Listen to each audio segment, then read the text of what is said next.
Today is Eedris Abdulkareem, Nigeria's musical icon. He's very notorious for being fearless and speaking truth to power. Welcome, Eedris.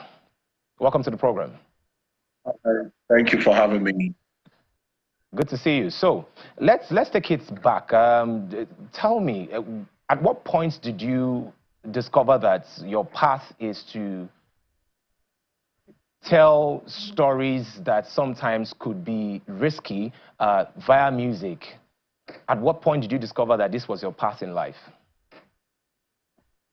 Okay, that was back in military school when I was training to be a very good sharpshooter, and at the same time training to be the best ping pong player.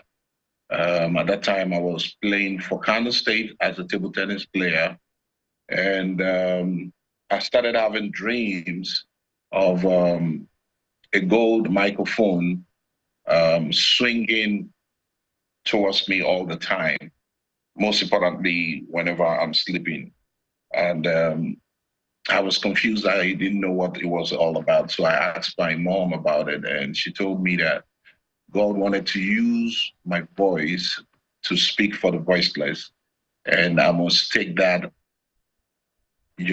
passionately. I must take that as a religion, and I must take it passionately because it doesn't normally call by. And the challenges that I will face is that I should learn to be contented when I take this kind of job as serious as possible as my career. So it's been from a long time, and that dream has been directing me to my destination, and I'm not surprised where I am today. To God be the glory. My responsibility basically is to use music to add value to the lives of people.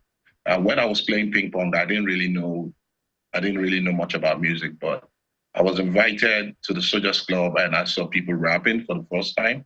And I was like, wow, this is interesting, But at that moment, I get to understand that they were actually miming on other people's songs. So I decided to start writing stories at a tender age to speak for the voiceless. So if I'm saying something that is wrong, it's my responsibility to talk about it through music, whether anybody likes it or not. Interesting. I remember the Remedy days, the fun. Were you trying to, at that point in time, were you just having fun or you were just trying to blow up? Because it was a big deal.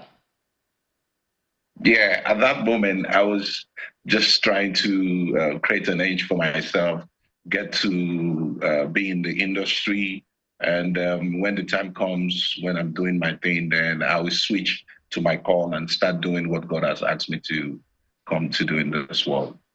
Do you sometimes regret the path that you've chosen or the niche, the genre, if I would put it that way, that you've chosen? Do you think you might have been richer if you had chosen to just be very commercial with your music? Now, Fela Anikulapo Kuti says that music is not just for Mary Mary. Music is a tool to speak for the people. Music is a tool to fight corruption. So I'm a student of Fela Anikulapo Kuti, and I was very, very happy that God actually led me to my call, and I love what I'm doing. I have no regrets at all. Okay.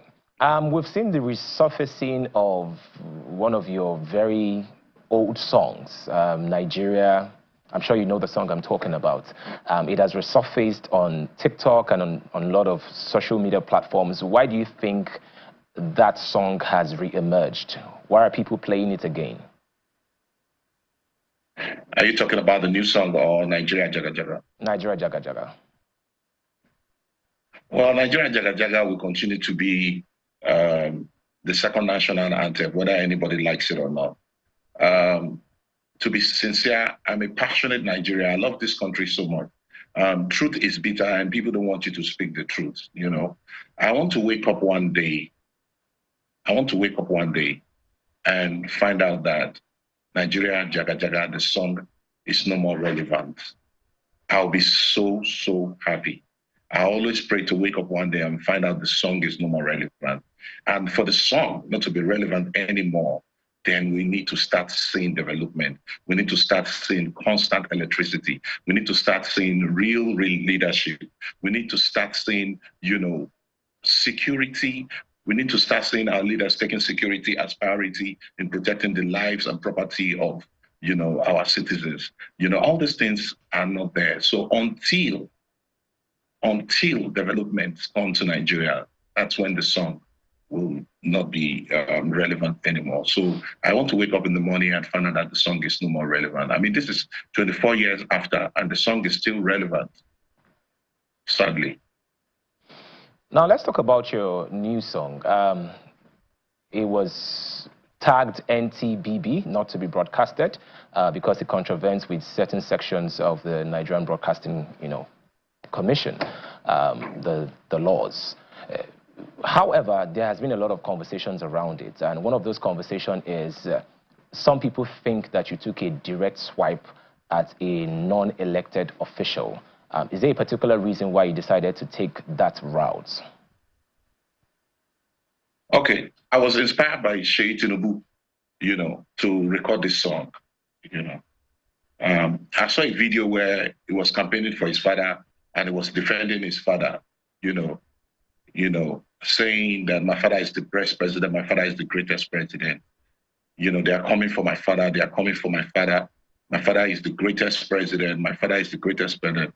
He repeated it like 5 times or 7, but Seyi, I differ, because you look more perfect, when you are silent than when you speak. I would advise, Seyi to hand over the microphone to the MC next time.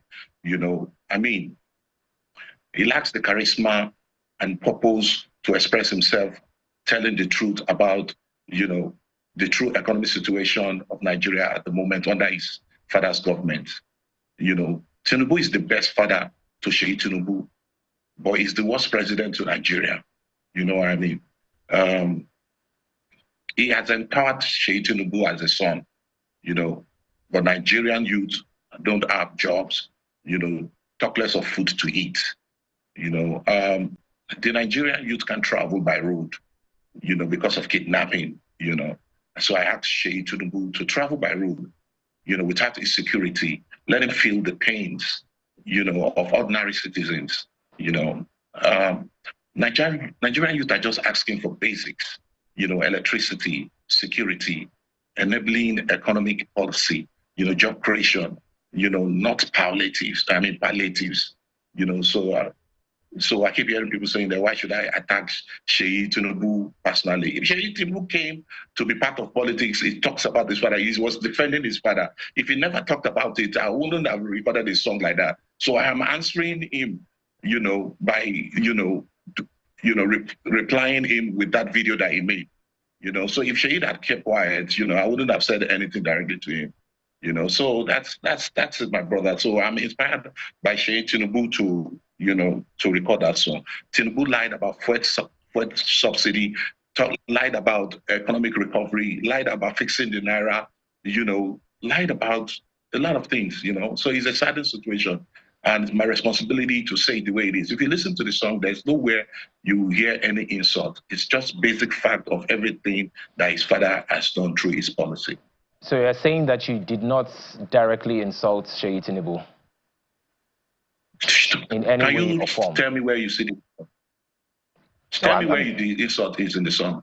No, I'm just asking because some people are saying that there's a direct attack on a non-elected individual. Of course, because when I speak truth to you, you will see that insult. Yeah. Truth is bitter. So when I speak the truth to you, you see that insult.